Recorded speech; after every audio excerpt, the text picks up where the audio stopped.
Dando sequência, teremos agora o primeiro painel, que traz como tema como está o direito coletivo do trabalho no meio rural. Para mediar os trabalhos, assume a palavra Sua Excelência, o desembargador vice-presidente judicial do TRT da 15ª Região, Dr. João Alberto Alves Machado. Bom dia a todos. Vamos dar aqui continuidade a mais este congresso, a este painel, que vai tratar aqui do direito coletivo do trabalho, perspectivas. João Alberto Alves, desembargador, vice-presidente judicial TRT 15. Agradeço aqui, em primeiro lugar, o presidente Samuel Hugo Lima e a organização do congresso, a pessoa dos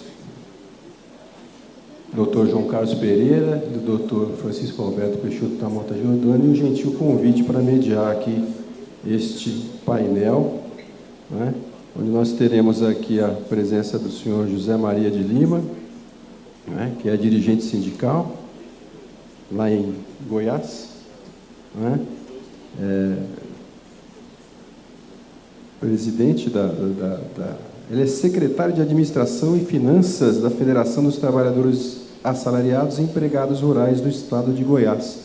Já foi também presidente da mesma federação, né, secretário, e é dirigente sindical desde 1992, em ampla experiência na área. Vai poder nos agraciar com grandes informações a respeito deste tema, né?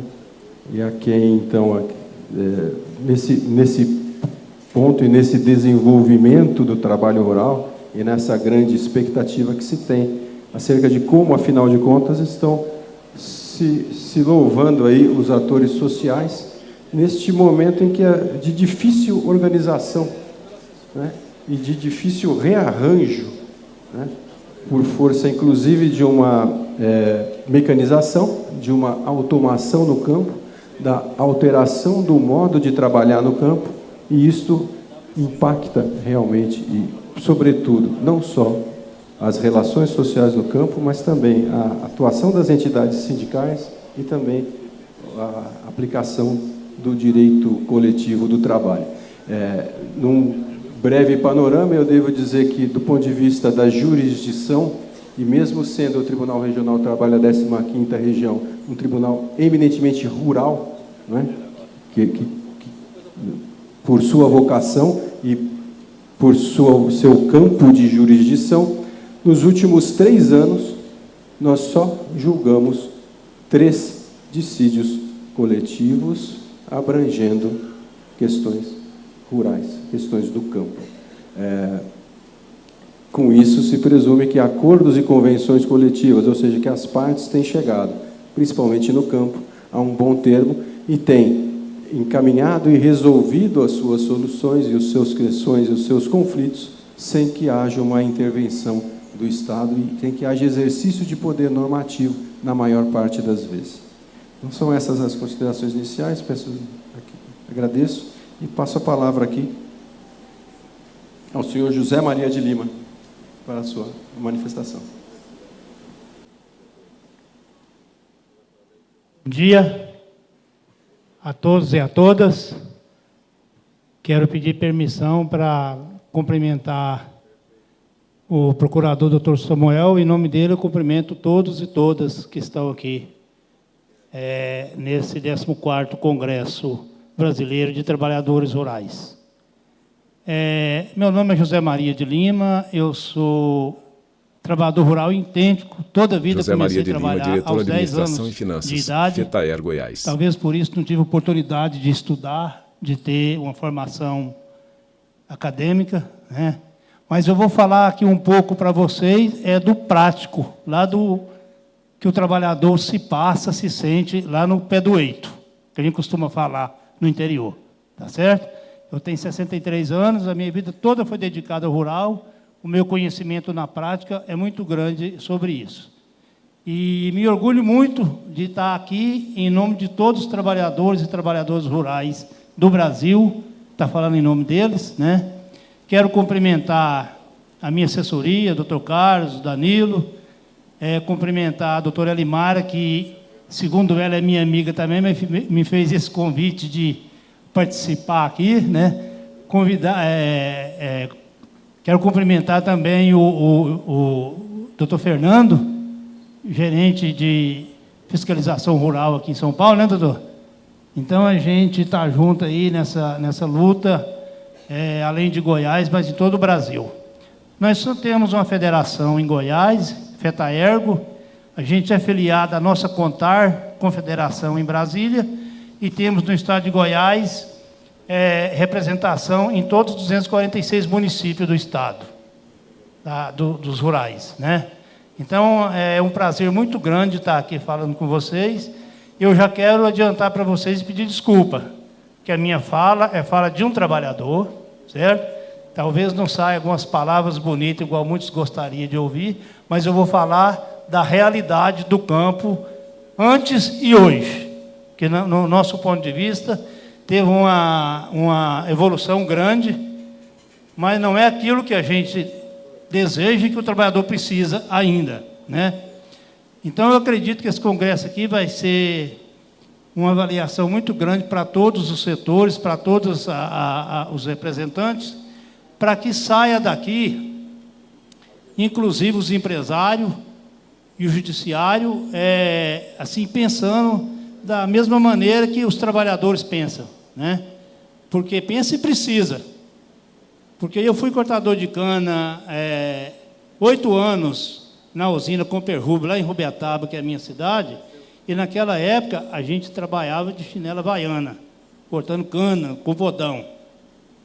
E a gente vem lutando desde lá para conseguir esses avanços que nós temos hoje, né?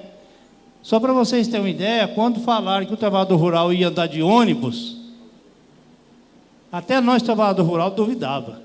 Como que eu vou entrar num ônibus com o pé sujo, com a roupa suja, que era cortando cana queimado, no bodão, era, sabe? Então, a gente tinha isso na cabeça, que aquilo não dava certo para a gente. E através da luta do movimento sindical, através das parcerias com o Ministério do Trabalho, Ministério Público do Trabalho, e com vários empresários que pensam do jeito da gente, nós chegamos ao patamar que a gente está hoje. Não está bom ainda não. O companheiro estava falando aí do crescimento do setor, me parece que 13,2%, um negócio assim. Esse crescimento tem que ir para o bolso do trabalhador também. Ou eu estou errado? A gente entende que esse crescimento o trabalhador tem que fazer parte. A imprensa fala o agronegócio. O agronegócio. Será que o trabalhador não participa desse agronegócio? Nós temos essa preocupação, né? Porque, igual algum dos palestrantes falou aqui anteriormente, o empresário é um trabalhador, e a gente entende, é um trabalhador, e um trabalhador que luta por aquilo que ele acha.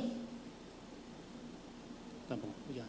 Ele acha que é importante para ele, mas ele visa muito o lucro, né? Às vezes esquece que por detrás de todo o lucro dele tem um trabalhador, tem uma família que precisa de participar desse lucro também. Então, quando eu falo isso, a gente fica preocupado quando o setor cresce 13%, e a gente vai fazer uma negociação coletiva que, graças a Deus, em Goiás a gente tem resolvido a maior parte dos problemas através da negociação, mas para a gente conseguir a inflação no salário do trabalhador, a gente tem uma grande dificuldade, não é? Às vezes falar no discurso é bonito, é fácil, agora a gente precisa de encarar a realidade. Lá do pé do eito, agora eu costumo falar com os trabalhadores rurais, tá certo? Então, eu quero pedir permissão para mim levantar aqui para a gente passar alguns slides aí, pode ser? Painelista José Maria se dirige ao púlpito ao lado direito da mesa. José Maria de Lima, diretor de Administração e Finanças, FETAERGO, Federação dos Trabalhadores Empregados e Assalariados de Goiás. A gente representa os 246 municípios do estado. E uma coisa que a gente valoriza muito, muito, muito em Goiás, e a gente está levando isso para o Brasil através do nosso diretor da confederação que nós temos em Goiás, que é o nosso companheiro Adão, valorizar esses acordos e essas convenções em todo o Brasil, que a gente acha que, através do diálogo, a gente consegue o mínimo que o trabalhador necessita para o seu dia a dia e para a sua família. Tá bom? Pode passar. igual eu já falei, né, a gente tem conseguido várias conquistas através dos acordos e convenção. Nós temos hoje, só para vocês terem uma ideia, a gente temos em Goiás uma negociação coletiva da área do setor sucroalcooleiro, uma convenção que já dura 39 anos. O ano que vem já vamos comemorar os 40 anos. A gente faz a convenção coletiva e essa convenção ela é negociada não só com federação e nem só com patrão. É com sindicatos de base e todos os trabalhadores. A gente faz questão de que o trabalhador participe das negociações para que eles tragam aquelas opiniões, aquilo que realmente ele mais está precisando lá no dia a dia dele para a sua família. Projeção de slides sobre negociação coletiva. Pode passar. Aí está uma demonstração como funciona a nossa negociação em Goiás, né? Dá para vocês verem aí que é patrão de um lado, trabalhadores de outro, junto com os diretores de sindicatos da federação, e a gente consegue, através disso aí, só para vocês terem um exemplo, vou falar mais lá na frente, vou falar um pouquinho aqui agora, da nossa reforma trabalhista. Quem mais perdeu com a reforma trabalhista em 2017 foram os rurais. A gente tinha um benefício chamado Orintiner, né? E isso, com a reforma trabalhista, foi retirada de nós. E nós temos uma dificuldade muito grande em Goiás, porque a maioria da safra, inclusive da cana, é contrato de safra, né? Então, assim que a pessoa termina a safra, ele sai, vai procurar outra empresa, outro local de serviço, e não teria como garantir a Orintiner naquele contrato de trabalho, que cada ano renova o contrato. E, através disso, para que o trabalhador não perdesse tudo, a gente fomos atrás das empresas, tentar negociar uns acordos coletivos, e a gente foi bem sucedido em cima disso aí, porque a gente conseguimos reconquistar várias coisas da Orintiner em outro nome, em outra sigla, mas que essa verba fosse para o bolso do trabalhador. A gente conseguimos em nome de cartão alimentação e outros nomes, mas os trabalhadores não deixou de perder. A gente tinha empresa lá em Goiás que a Orintiner do trabalhador significava 20% até 25% no salário do trabalhador. Então, uma perca dessa, naquela época, foi muito grande. E, através dos acordos, a gente conseguiu reconquistar esse valor. Tá certo? Pode passar. Eu já falei da convenção, né, que dura 39 anos, e a gente já está programando para comemorar os 40 anos. Pode passar. Slide aí tá, com fotos de trabalhadores rurais reunidos no campo. A maneira que nós trabalhamos em Goiás, tá certo? As assembleias que a gente faz com os trabalhadores, seja no sindicato, seja na frente de trabalho, seja debaixo de uma árvore, mas a gente faz questão de fazer assembleia com os trabalhadores para que eles que façam a reivindicação de pauta para a gente levar para discutir para os patrão.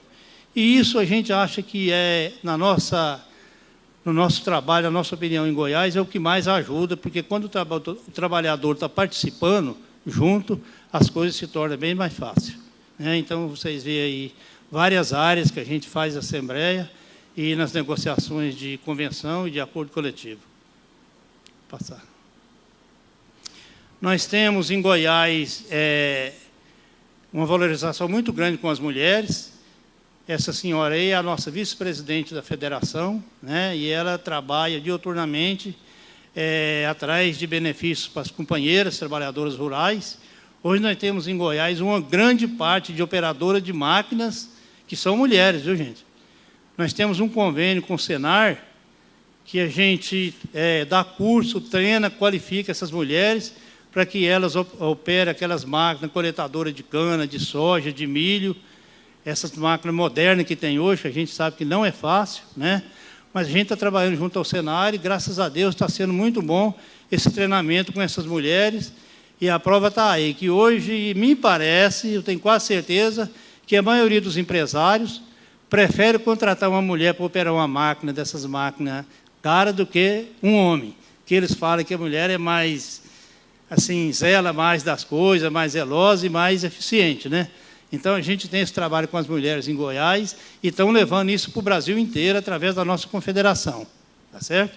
Pode passar, por favor.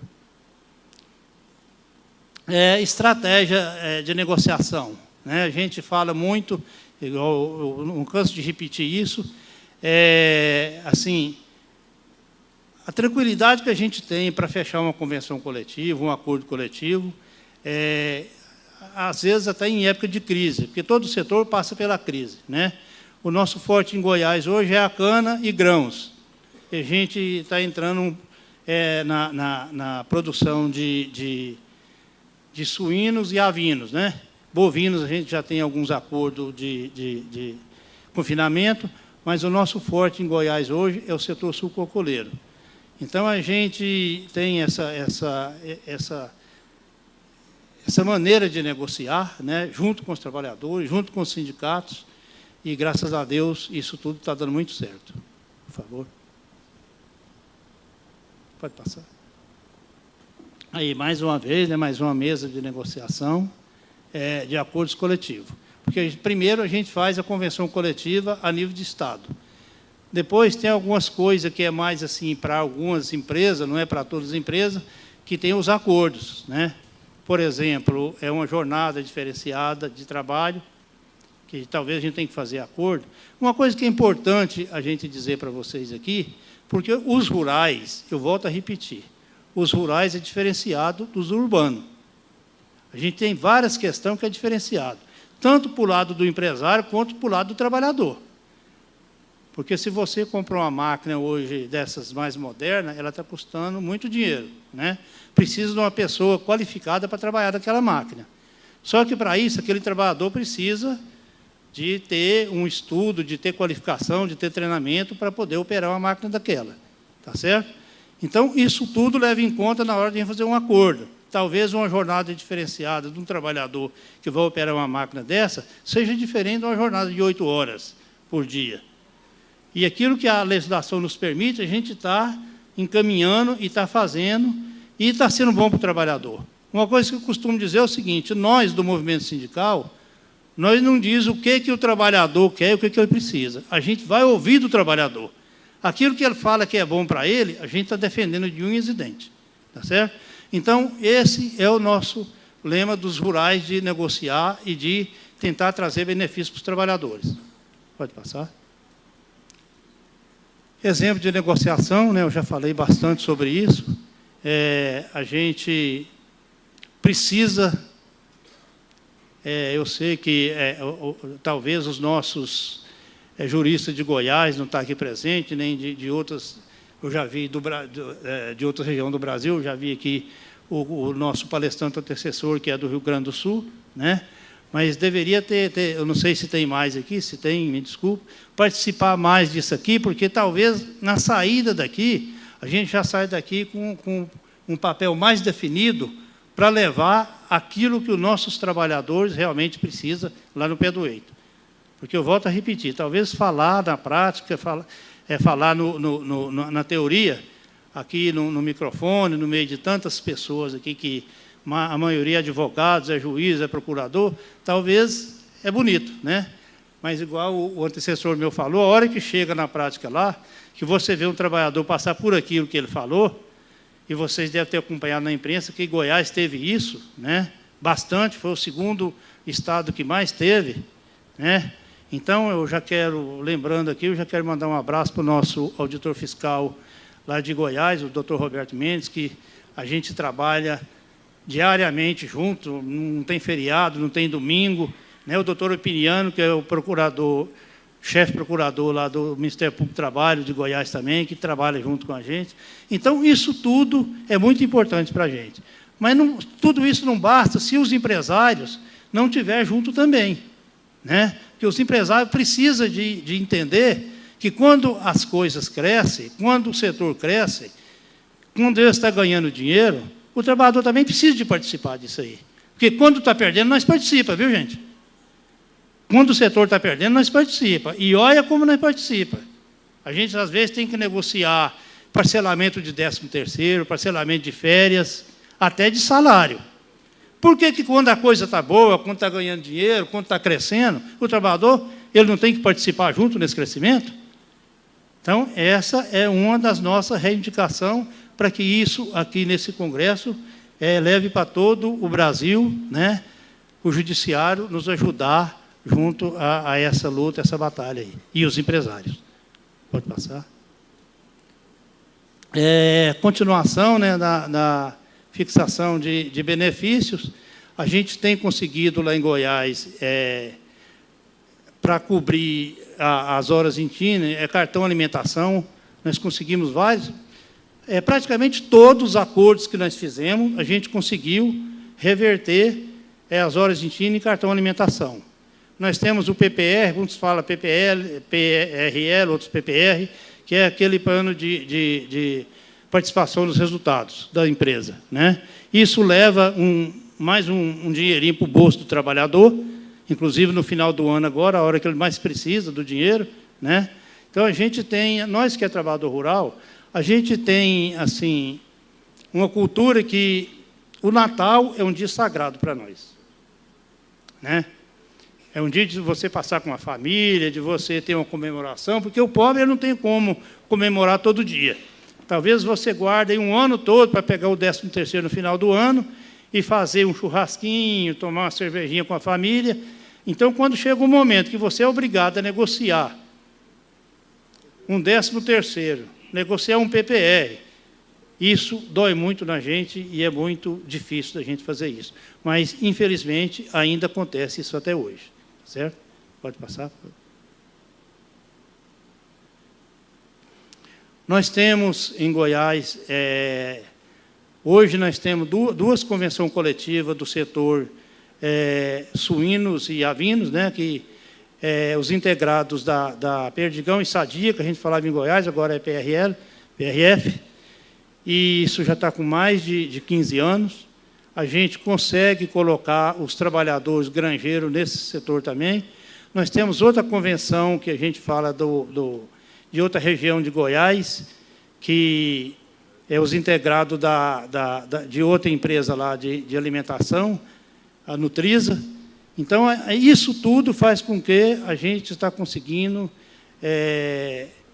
levar aumento de salário, benefício para os trabalhadores. A gente já tem em Goiás hoje, que é uma coisa importantíssima que nós achamos para o trabalhador, é um plano de saúde, né? A gente já tem praticamente em quase todas as empresas de Goiás que a gente negocia, a gente tem um plano de saúde. Então, isso para nós é muito importante, porque, infelizmente, o poder público não quer cumprir com a sua promessa, né, de dar uma saúde de qualidade para os trabalhadores. Então, às vezes, a gente tem que recorrer às empresas para fazer um plano de saúde para os trabalhadores. Pode passar. Nós temos também acordos coletivos na produção de sementes, né, sementes de milho, soja, sorgo e outras sementes hortaliças. A gente tem vários acordos, eu não vou falar o nome das empresas, que é várias. Então, isso é muito importante para a gente também, né, que é vários ramos, vários setores da agricultura que a gente trabalha. Pode passar. E, por último, a gente tem aí, como que eu vou falar, é o top do agronegócio em Goiás, né, que é o boi, né, a engorda do boi. A gente temos acordo coletivo também, com confinamentos, inclusive JBJ, que é da JBS, né? A JBS cuida da indústria e comercialização, e a JBJ cuida da cria, recria e engorda de bois. A gente temos acordo coletivo com eles também. Então, isso tudo que a gente tem em Goiás e no Brasil, a gente precisa muito, como que eu vou falar, da ajuda do judiciário. Porque na reforma trabalhista, a gente tem uma palavrinha lá que, às vezes, eu nem sei pronunciar ela direito, que é o negociado pelo legislado. É mais ou menos isso, né? Mas, às vezes, a gente negocia uma coisa que os trabalhadores acham que é bom para eles, e, às vezes, o judiciário vai e desmancha aquilo que a gente fez. Então, a gente precisa muito de valorizar essa frase, o negociado. Às vezes, a gente sente que vocês é obrigado a fazer isso, porque a gente tem dirigentes sindicais e dirigentes sindicais, né? Vocês sabem o que eu estou falando. Porque, às vezes, quer se vender, quer atropelar a legislação, né? E prejudicar os trabalhadores. Nesse caso, eu acho que a justiça tem que entrar. Mas nós teve um caso lá em Goiás, que eu gosto de repetir isso, um trabalhador denunciou uma jornada diferenciada que a gente fizemos com a empresa lá. Só que, para a gente aprovar esse acordo, a gente fomos na Assembleia, conversamos com os trabalhadores, 100% dos trabalhadores aprovou, pregamos a assinatura de presença, protocolamos tudo do Ministério do Trabalho, tudo direitinho, depois o trabalhador negociou. O procurador do Ministério Público do Trabalho, doutor Marcelo, ele foi um cara excelente. Ele teve a capacidade de ir lá na empresa, marcar reunião com os trabalhadores, conversou com os trabalhadores, depois disso tudo ele chamou nós para uma conversa. Eu até emociono de falar isso, desculpa. O que o procurador falou para a gente? Falou, chamei vocês aqui só para avisar que o processo foi arquivado, porque eu fui pessoalmente, falei com os trabalhadores, e realmente foi uma pessoa que foi contra, 99,9% dos trabalhadores foi a favor e está satisfeito com a jornada que vocês aprovaram. Então, isso a gente sente orgulhoso de poder falar isso aqui com vocês. Meu prazo terminou, né? Um abraço a todos e espero que a gente saia daqui desse congresso aquilo que eu falei, para que a gente coloque em prática, lá no pé do eito, aquilo que o meu antecessor falou aqui, né? Na hora que vê os trabalhadores aqui a situação, vamos nos ajudar. Aí, às vezes, aproveitando a chance que ele me deu aqui, às vezes sai da imprensa lá, Goiás foi resgatado tantos trabalhadores, trabalho análogo ao escravo. Talvez vocês, muitos de vocês, já estão pensando, mas o que o sindicato estava fazendo lá em Goiás? Mas deve ser através de uma denúncia que acharam esses trabalhadores, não foi? Que ninguém é adivinho para poder conseguir localizar esses trabalhadores. Então, a gente, igual eu falei, a gente está trabalhando junto, essa parceria, movimento sindical, Ministério do Trabalho, Ministério Público do Trabalho, e isso está dando muito certo, né? Primeiro, a gente conversa com os empresários, né? A gente tem esse diálogo com a maioria dos empresários em Goiás. Quando a gente vê alguma coisa errada, a gente vai lá, conversa. Eles só vão quando não tem mais diálogo. Aí a gente oferece a denúncia para o Ministério do Trabalho e eles vão fiscalizar, né? Então, assim, umas coisas que, para nós, do movimento sindical rural, a gente acha que é muito importante essas parcerias que a gente tem em Goiás, e pode ter certeza que a gente está trabalhando, igual eu repito, para o nosso diretor da nossa confederação, levar para o resto do Estado. Nós temos aqui os nossos companheiros da Federação de São Paulo, de assalariados dos trabalhadores rurais de São Paulo, né, que está nessa luta também, não é isso, gente? Então, a gente conta com todo o movimento sindical de todo o Brasil, para que o trabalhador tenha o mínimo de dignidade. Se eu voltar lá atrás, na época que eu comecei a trabalhar na usina de Rubiataba, hoje a gente está num patamar muito avançado. Muito avançado. Mas a gente está muito longe daquilo que o trabalhador precisa e merece ainda, né? Não é porque é trabalhador que ele não merece ter uma dignidade igual ao patrão, ou talvez quase igual ao patrão. Na época que eu entrei no movimento sindical, gente, o trabalhador rural ele era tratado como, até hoje ainda usa muito, na época de São João, as quadrilhas, né? O retrato do trabalhador rural, aquelas roupas rasgadas, roupa remendada. E toda a vida, para mim, aquilo era uma coisa errada demais. E hoje, graças a Deus, através das lutas, a gente tem colocado o trabalhador rural no nível igual os trabalhadores urbanos, ou talvez em algum lugar melhor. Porque nós temos trabalhador rural hoje, igual eu falei, que opera uma máquina dessa de ponta hoje. Talvez, se você mandar um operador de robô lá para operar uma máquina daquela, quem sabe ele não dá conta de operar, né? E esse é um trabalhador rural. Às vezes a pessoa pensa, não, esse não é um trabalhador rural, sim. Ele veio lá de baixo. Tem muitos lá em Goiás que começou cortando cana, no podão. foi estudando, foi fazendo curso, fazendo qualificação, hoje ele está dentro de uma máquina daquela, tanto homem quanto mulher. Então, isso, a gente tem prazer de poder falar isso da nossa prática que nós temos hoje. Um abraço a todos, espero que vocês desculpem alguma coisa errada que eu falei aqui. Obrigado.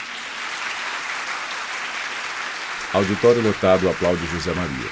Magro, pele clara, barba rala, óculos, cabelos grisalhos e vestindo camisa com paletó preto. Ele recebe os abraços da painelista Ângela e desembargador João Alberto Alves.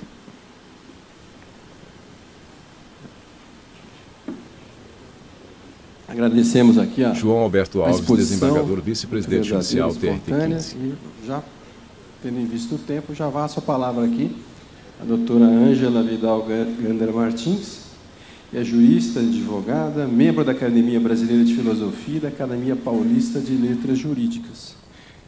Acabamos de descobrir aqui também que nós fomos da mesma turma, né? Só que uma da manhã ela da manhã e eu da noite, no mesmo ano, na mesma faculdade. O tempo é bastante, alguns tempos formado. O tempo da doutora, será um prazer ouvi-la, à vontade. Painelista Ângela Martins se dirige ao púlpito, à direita da mesa. Ela é magra, pele clara, cabelos louros na altura do pescoço, usa óculos e veste uma camisa preta com listras coloridas e calça preta. Bom dia. Bom dia a todos. Primeiro eu quero agradecer muito primeiro eu quero avisar, porque para vocês não se distraírem, porque eu estou de luva, porque eu machuquei a mão e eu tenho medo de bater, e dói muito quando bate. Então, é isso, porque aí vocês nem se distraem com isso. E eu queria agradecer especialmente ao TRT15 o convite, a Elimara, que está aqui conosco, né, e queria agradecer, compartilhar essa mesa com o meu colega franciscano, né, da Sanfran, o desembargador João Alves Machado.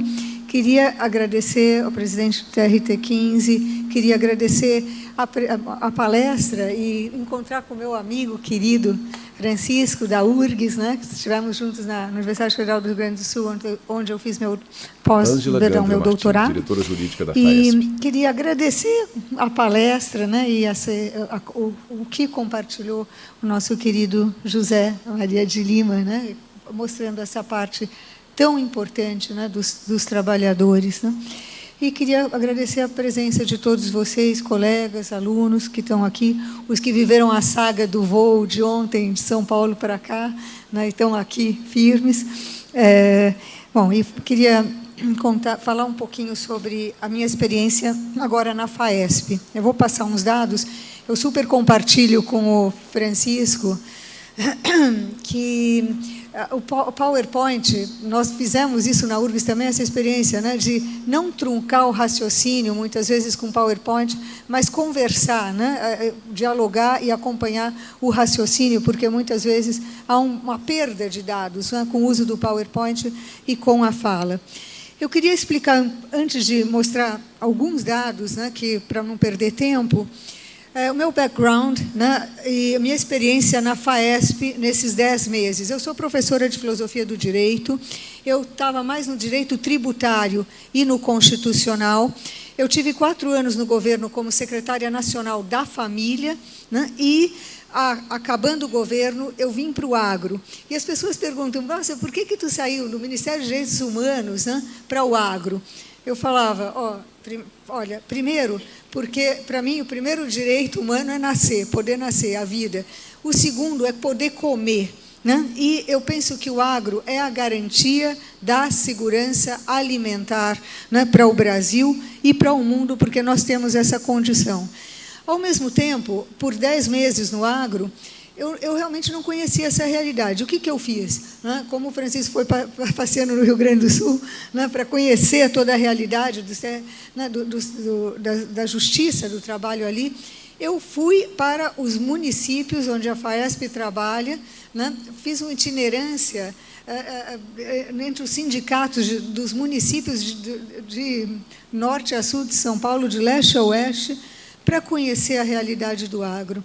E eu tenho falado até para os ministros do STF, amigos, né, eu falo, olha, vocês não podem julgar de laboratório, não dá para emitir, né, sentenças de laboratório, nenhum, né, nem juiz, nem desembargador, nem ministro do Supremo, porque é importante conhecer a realidade. E esses 10 meses me surpreenderam muito, né? E eu tenho aprendido muito com o homem do campo, com a luta no campo, não é? E vejo também que é uma realidade que tem sido trabalhada muito ideologicamente e é preciso conhecer, de fato, essa realidade.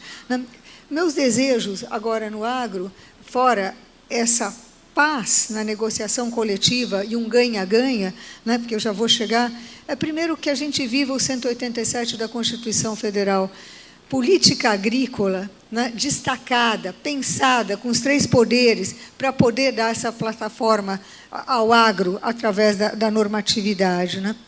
A segunda coisa, agricultura familiar, projeção da agricultura familiar, mudança de conceito de agricultura familiar, para não ter só um empregado, para que se possa crescer o empregado e o produtor juntos, né? E assim poder fortalecer o agro desde essa agricultura familiar que para o Brasil é tão importante, né?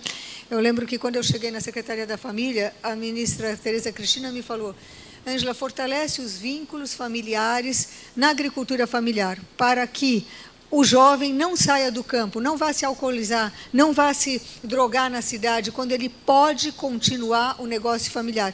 Nós sabemos, não é, Francisco, que o Rio Grande do Sul cresceu, as próprias vinícolas cresceram com a agricultura familiar, né? Então, nós temos que dar essa condição também para que o trabalhador da agricultura familiar cresça e tenha o seu negócio um dia, né? E, para isso, nós também desejamos dar muita formação. O José falou do Senar. O Senar visa só isso, formar no campo, para que as pessoas possam transformar a vida para ter o seu próprio negócio. Falaste também das semeadoras do agro. Estamos trabalhando no empreendedorismo feminino, para que se cresça a partir, né, dessa formação. Não só institucional como o Senar, mas nós estamos dando a faculdade, junto com o CNA, formação universitária e, junto com a Unisa de São Paulo, também o convênio da formação no agro. Estive a semana passada em Taiwan, né, e a convite do governo de Taiwan, para conhecer os investimentos ali no, vamos dizer, no agro, para formação também no agro, para maquinaria, 33% o governo banca com o agro ali, para o crescimento, numa ilha que é muito pequena, mas que eles põem todo o investimento tecnológico para poder vingar a segurança alimentar a partir da ilha, né? E nós vamos fazer convênios com eles também em relação à própria formação universitária e tecnológica, começando agora uma escola em São Roque, né, principalmente voltada para a tecnologia no agro, dá chance aos trabalhadores para crescer. Agora, o que eu queria falar da negociação coletiva em si, se eu puder passar só rapidamente o que abrange a FAESP, pode ser? Estava um PowerPoint aí? O painelista pega controle para a projeção dos slides. Slide projetado no telão sobre a federação. Então, olha, isso é a FAESP, né? A FAESP... tenho ali, tá? Deixa eu botar. Tá ótimo. Então, só para vocês acompanharem, né, como que a estrutura da FAESP, né, da CNA, dos sindicatos, o número de sindicatos que nós atingimos e o número de produtores. Eu não vou me dedicar muito a isso. A rede sindical patronal rural em São Paulo, né? Depois, olha a diversidade de culturas que nós acompanhamos através de comissões na FAESP. Né? Então, está na concentração com mapas no Estado, coloridos da distribuição, né, municipal da produção paulista. Olha quantas, né, que nós estamos acompanhando desde cada sindicato, né, dos municípios e áreas inorganizadas. Né?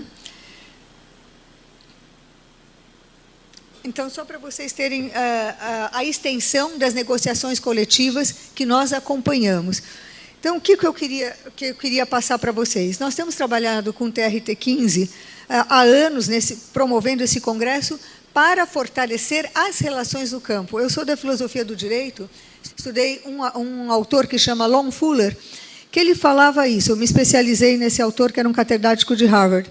Ele falava: o direito está para fortalecer relações sociais, não para separar, mas para unir num ganha-ganha. Então, nós temos realizado efetivamente esses congressos para o fortalecimento dessas relações. E como o meu irmão, o Ives Filho, muitas vezes fala, opus iustitia pax. O desejo que nós temos é a paz. E esse é o lema da FAESP também. Plante, cultive e colha a paz. Primeiro, por quê? Quando há comida, há mais paz. Quando falta comida, vai ter guerra pela comida. Segundo lugar, o desejo nessas negociações unir produtor e agricultor. Terceiro, que seja, de fato, também da filosofia do direito, e eu super recomendo esse livro, do Bastiat, Frédéric Bastiat, que defende como base da paz, direito da propriedade, da liberdade e da vida, com qualidade de vida, com nutrição e assim por diante. Então, nós queremos a paz através desse respeito e da possibilidade de crescimento do produtor e do trabalhador. E, nesse sentido, a negociação coletiva começou com a FAESP. 1977, Dr. Fábio Meirelles, que está deixando a FAESP agora nas próximas eleições, ficou 45 anos na FAESP, governou, e eu vi isso de perto, até os 95 anos, governando, despachando semanalmente. Estava na FAESP a semana passada, 95 anos, acompanhando os sindicatos nesse desejo de ganha-ganha, projetar o homem do campo. E, nesse sentido, começamos, o Dr. Fábio teve, junto com a FETAESP, essa iniciativa de fazer a primeira convenção do Brasil, a primeira da América Latina, em negociação coletiva, prezando a liberdade de ambas as partes, para conversar, negociar. Eu penso, como filósofa do direito também, a liberdade é o maior dom humano e a maior nobreza humana, de poder decidir, de poder se responsabilizar pela própria decisão, de amadurecer escolhendo uma decisão e se ajustar ao que quer. Agora, essa liberdade não é uma liberdade, vamos dizer, fingida, para que o trabalhador, para que o produtor imponha. Eu sou absolutamente contra isso. Eu não estaria na FAESP se eu não visse uma possibilidade de realmente, nesse exercício de liberdade, fomentar a criatividade, a maturidade e o crescimento de todos através dessa liberdade. Então, eu vejo que, por um lado, é preciso fomentar essas negociações. Em segundo lugar, é preciso conhecer, vocês viram 28 culturas que nós apresentamos aqui, 28 culturas, a vocação de cada município na sua negociação coletiva, para ver o que se quer pessoalmente para cada lugar. E nessas negociações, qual é a maior preocupação da FAESP hoje? O trabalho decente. Nós não chamamos de trabalho decente, até. Chamamos de trabalho digno, com as condições de trabalho, para que se possa crescer, tenha qualidade de vida, tenha, de fato, toda essa plataforma para o crescimento, sendo tratado como um ser humano. Por outro lado, é preciso não generalizar. Francisco trouxe a realidade do Rio Grande do Sul. Tudo bem, é uma realidade. E nós temos que combater imediatamente isso. Mas nós não podemos dizer que todo agro é assim, porque hoje nós generalizamos. Agro é contra o meio ambiente, agro é contra não sei o quê.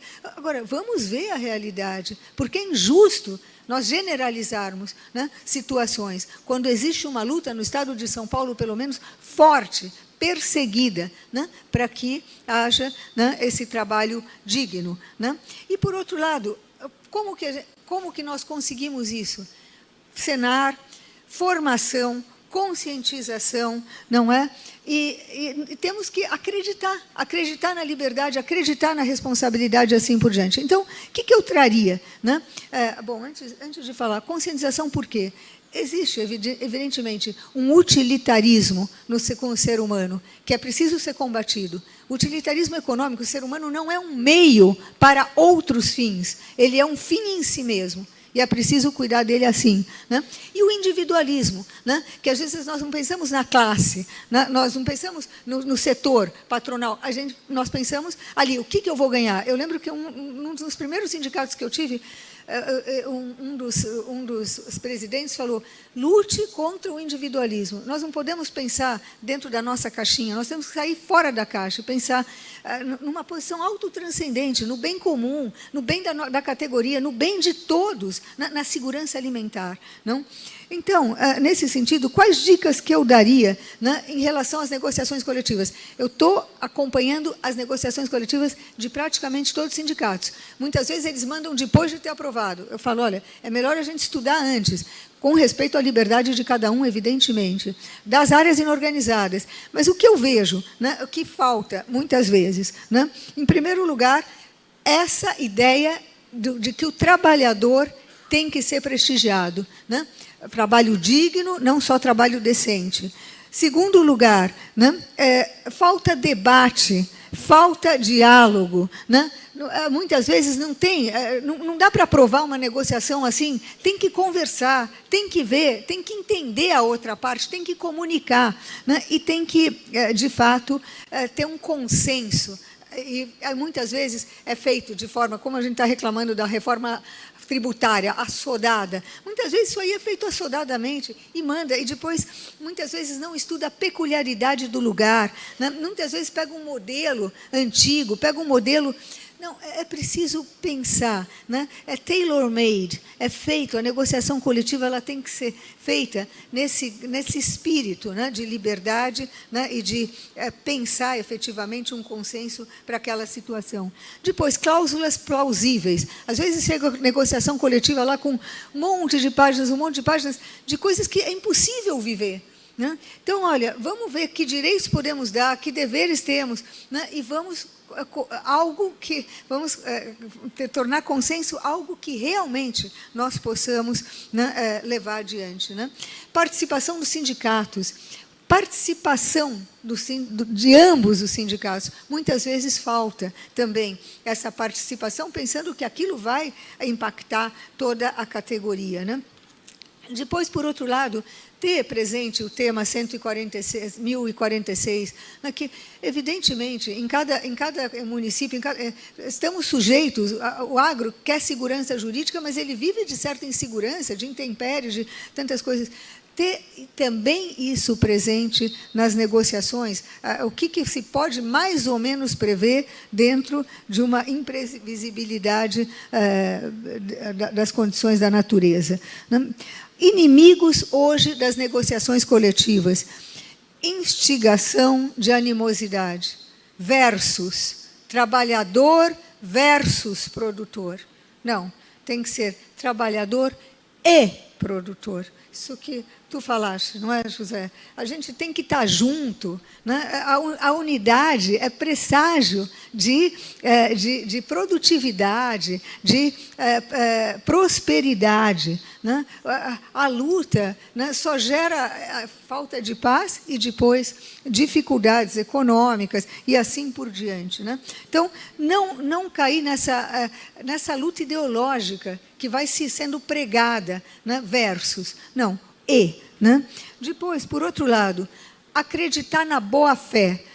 Nós pensamos, mas boa-fé, o produtor só quer ganhar, né? O trabalhador só quer os seus direitos. Não, vamos criar um novo espírito. Isso que eu falo, eu acredito na formação do ser humano, eu acredito que a gente não pode subestimar a capacidade do ser humano do bem, de dar certo, de se unir. Então, boa-fé, né? Outro dia eu ouvia numa palestra de líderes, né? Falei, olha, uma equipe, um conjunto de pessoas que trabalham juntas, não pode ser, o elo não é o objetivo comum. O elo é a confiança que temos uns nos outros. Nós temos que gerar confiança no campo, né? E temos que ter essa abertura, conversar pela abertura no diálogo. É um inimigo, muitas vezes, essa desconfiança que se propaga, né? E que vai separando os polos, né? Depois, a luta contra os cartéis. Eu estou com uma ação em Londres do cartel da laranja, né? Por quê? Pelos pequenos produtores. Nós protegemos principalmente os pequenos, né?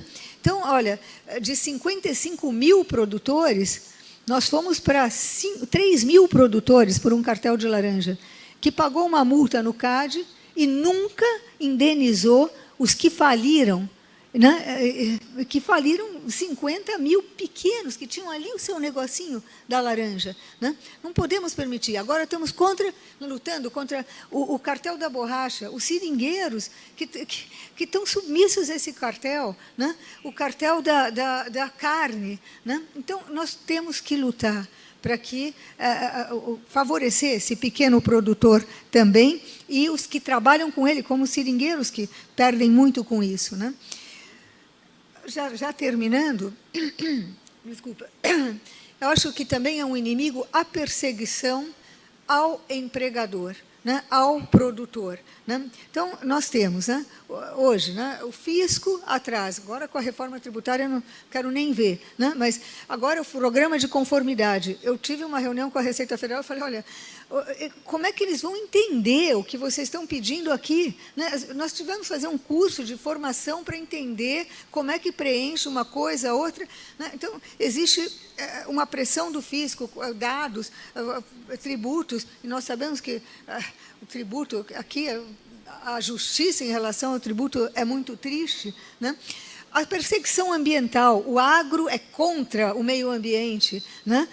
Olha, eu tive, infelizmente, num congresso de meio ambiente em Mato Grosso do Sul, lá em Bonito, e daí eles se louvando, olha, nós tiramos aqui toda essa área aqui de produção de agricultura familiar para instalar um parque, para preservar o ambiente. E foram minimamente indenizados umas famílias que tinham a sua agricultura ali. Para entrar nesse parque público, cada pessoa pagava R$60. Uma família de 5 filhos não pode ir no parque público, né, que foi tirado, né, daqueles que danificavam o ambiente para preservar, para a gente ver um lago, e, aliás, um parque muito fraco, né? Depois tivemos mais 1h30 de palestra, nenhuma federação pôde falar nesse congresso, 1h30 de palestra sobre a anta, né, o problema da anta. Eu falei, a gente deixa família sem comer, né, porque nós estamos preocupados com a anta. Eu sou super pró-meio ambiente, mas o meio ambiente é um meio, ele não é um valor absoluto. E o fim é o ser humano, né, porque ele está para o ser humano. Então, nós crucificamos o agro, né, e muitas vezes não vê que o agro preserva esse meio ambiente, o cuidado do agro, né? E depois, assim por diante, né, vem agora as invasões de terras produtivas, né? Olha, já há uma perseguição. Agora, o trabalhista também entrou nesse campo, dizendo que todos os produtores têm trabalho escravo. Olha, eu tenho acompanhado isso de perto, não é verdade, né? Agora, nós perseguimos quem pratica. Perseguimos, e como falou também, o trabalho infantil, o Francisco, né, que desde o Rio Grande do Sul também já trabalhávamos isso, no TST tem se trabalhado muito isso. Sim, perseguimos, né? Mas é preciso também formar. Quanto mais a gente procura separar, mais a animosidade faz com que não haja esse espírito de justiça, né? Então, é preciso também enfrentar esse inimigo com a formação. Agora, qual é o maior inimigo hoje no país, né? A insegurança jurídica, ok? Né? O que acontece? Nós já tivemos, desde os final dos anos 90 em diante, uma crise política forte, uma crise econômica forte no começo dos anos 2000, na primeira década. Hoje, a pior crise que nós passamos no Brasil, né, e a pior da história do país, é a insegurança jurídica. Não? Por quê? Porque a insegurança jurídica é o maior inimigo da liberdade, em primeiro lugar. Se eu não sei como é que eu vou ser julgado, como é que eu posso atuar? Como é que eu posso ser responsável pela minha conduta? E nós temos visto isso, né? Que se eu quero dar liberdade, né, através da negociação coletiva, mas depois eu invalido na justiça, né, aquilo que foi exaustivamente estudado, trabalhado, né, debatido e feito de acordo com a lei, porque eu sempre falo isso, não adianta a gente sair da lei, né, a gente precisa preservar dentro do que pode o espírito da lei e negociar dentro daquilo. Né? Agora, de repente, vem e tira. Não, agora a gente não é mais assim. Né? Então, sem previsibilidade, o agro não pode crescer. Sem segurança jurídica, o agro não pode crescer. E uma das coisas que eu mais tenho trabalhado é dar segurança jurídica para os sindicatos, né, para que eles possam crescer, né, a planta firme, né, florescer, né, com segurança, né, e com paz, como nós falamos. Não? E o que eu vejo, que muitas vezes, por exemplo, falamos das horas in itinere, né, é preciso conhecer a big picture, né? É preciso entender. Eu falo, tudo bem, vamos dar horas in itinere, maravilhoso. Agora, estamos tirando emprego com isso? Será que é justo isso?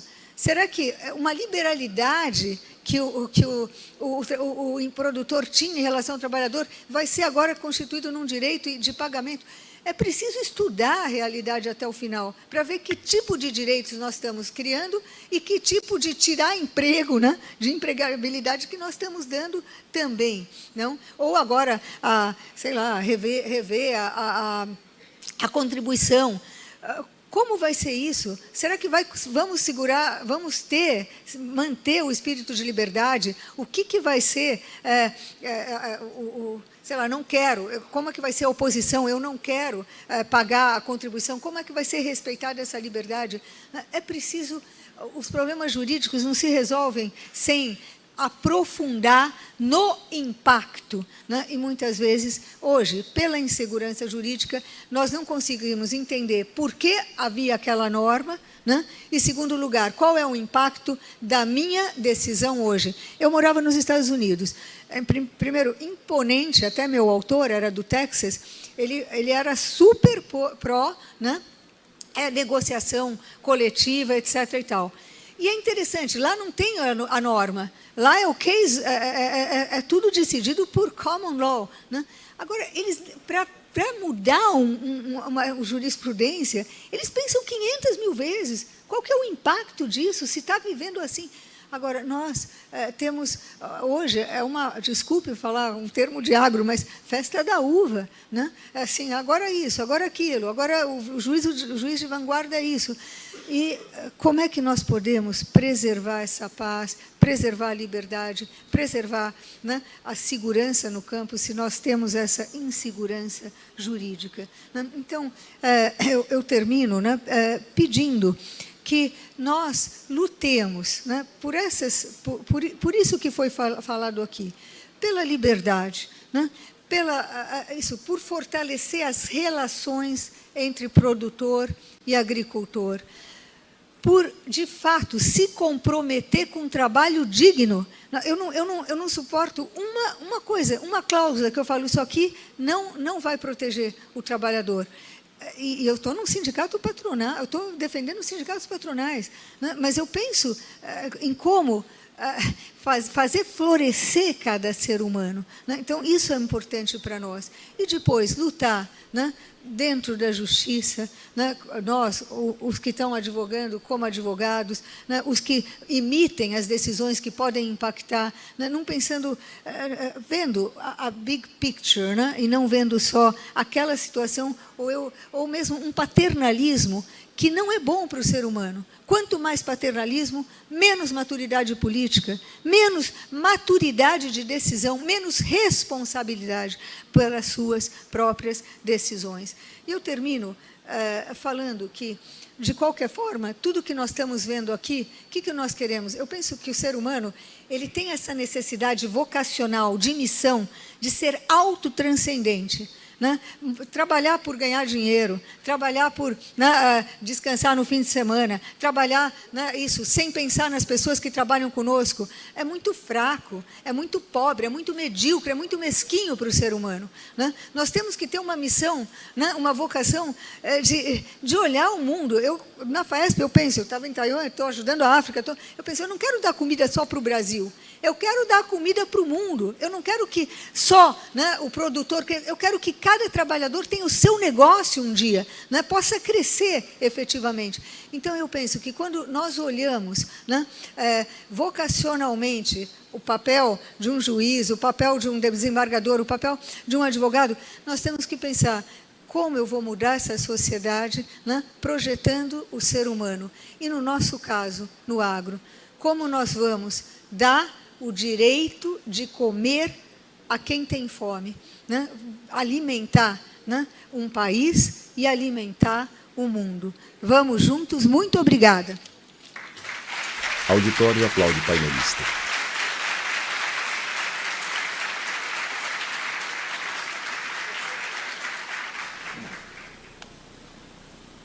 Obrigado, Roberto. João Alberto Alves, desembargador, vice-presidente judicial pela brilhante TRT15. palestra.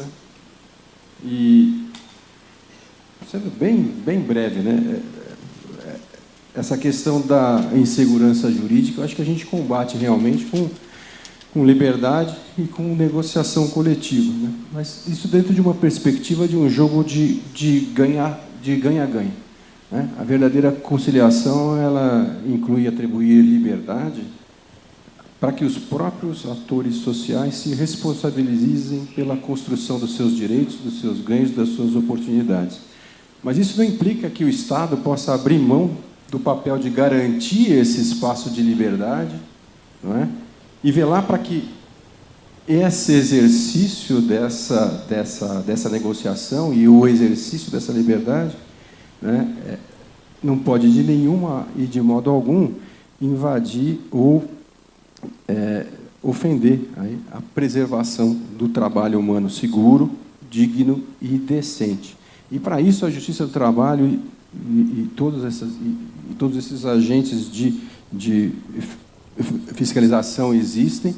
Eu acho que, assim como eu, que já tenho mais de quase 40 anos nessa estrada, né, e eu tenho colegas mais antigos aqui, isso faz parte da nossa história, de quando nós começamos.